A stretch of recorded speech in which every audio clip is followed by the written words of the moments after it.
Hey guys, I'm Adam Lansky, sound artist, recording engineer, music producer, and I'd like to share with you my 2 biggest secrets to being a better audio professional.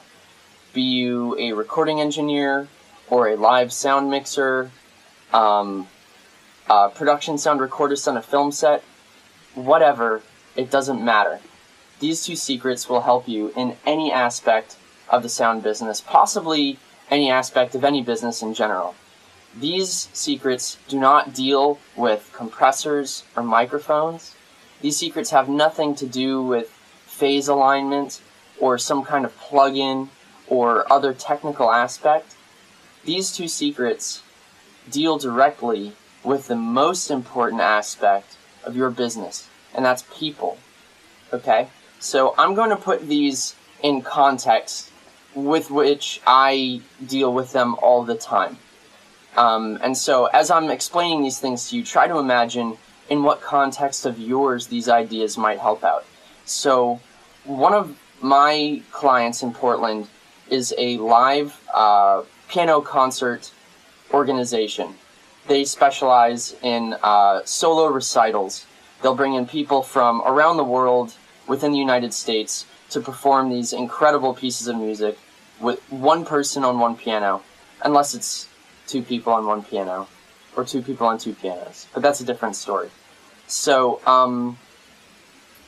I'll be doing the archival recording in these kinds of circumstances. That means I'm setting up microphones, I'm recording the piano performance, etc. I don't want to talk about that technical stuff. I want to talk about how I deal with the performer, because this is the real make or break line in the business, in my view. So the first thing that I'll do, here's tip number 1, because this is the simple one. Tip number 1 is when I'm meeting this person, I want to establish myself as a confident and relevant person in this workplace, and how I'll do this is really, really simple. First of all, I'll dress like I want to be taken seriously.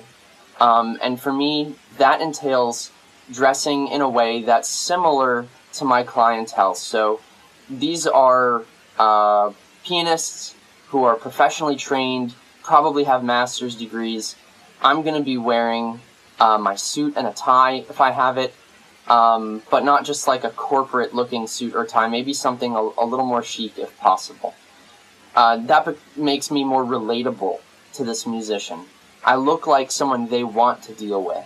That's important. I don't just want to wear plain black, although that's typical for stagehands and people in our line of work. But to me, when I reverse that perspective and I think, okay, I'm the performer, and here's just another stagehand wearing black, that person doesn't look as important or as relevant. So when I dress myself in that manner, then I feel like there's a psychological impact there. So the first thing I'll do is dress like I give a shit. Secondly, when that person comes to the facility where they're going to be performing, I do something really simple. I introduce myself, and I'll give a nice, warm, friendly handshake. Hi, I'm Adam Lansky. I'll be your recording engineer. Let me know if there's anything I can do to help you out while you're here. That's it, and I shut up, and I leave them alone for now. I could give them a business card right then, although they're just getting into the facility, and it's like they're just going to shove it in their pocket. They don't even know me yet. I'm just some person that they've kind of passed along the way. It's like a 5-second introduction, right? So I typically want to wait on that until later when the person's relaxed and gotten comfortable, because then I can have a more meaningful interpersonal exchange with that performer. Okay? So that's the first thing, is that first impression and that warm, friendly introduction. Very simple. I don't want to bother this person right now. They're coming in to rehearse, or they're coming in to set their stuff up, or they're coordinating with other people. They just need to know I exist and what I do. And then we can get into other deeper stuff later. Now here's secret number 2. And this is, in my opinion, I want to call this business psychology gold. This is a way that I feel we can win people over in a very simple manner and it doesn't involve selling ourselves. It doesn't involve going out of our way to do something impressive or talk about our technical crap. Actually, what we do is we give the client the opportunity to sell themselves. Okay? And this is also, in my opinion, simple, but requires a little bit of work.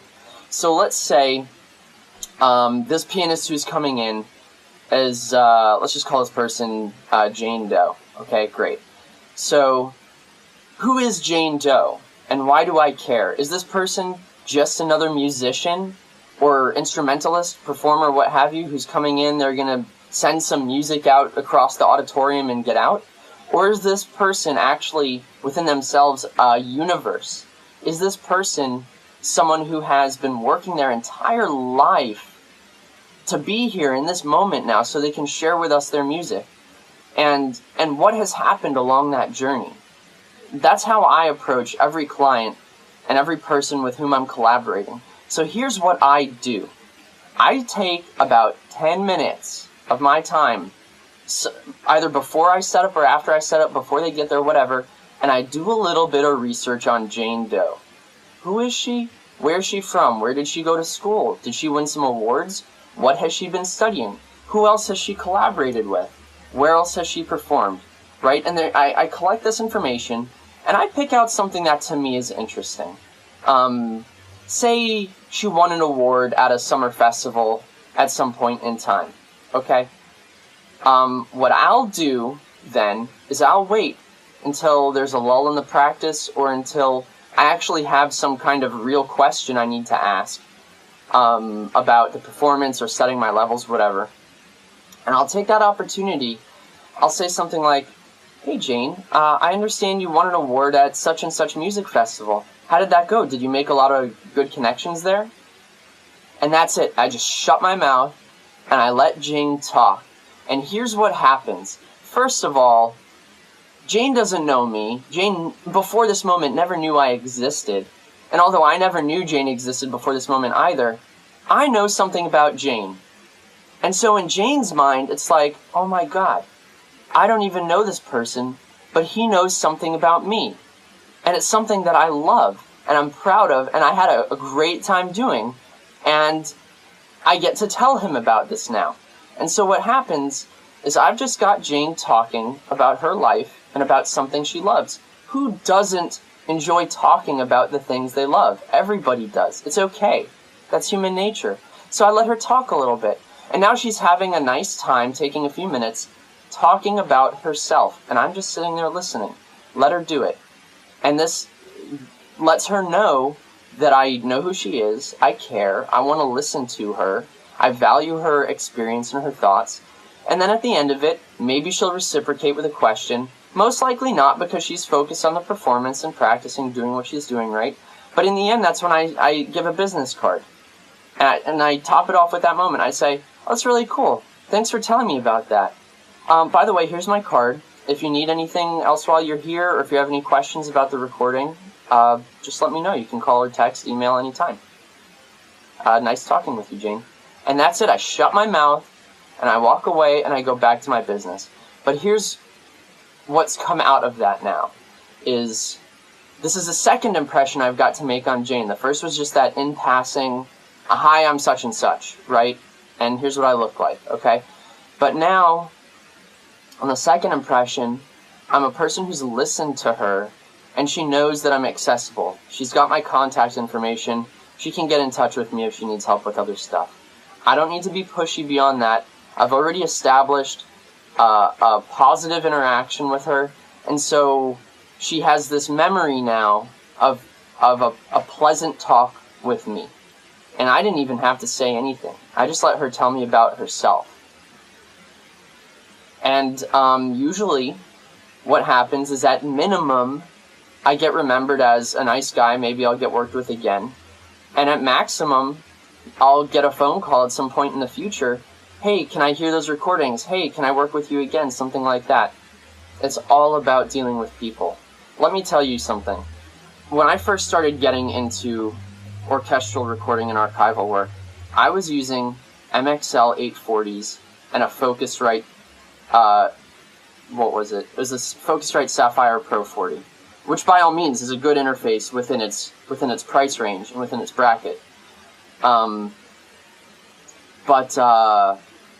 compared to the Sheps and Royers and, Neumanns that people are using, MXLs, that was like $140 for a pair of those things. Okay?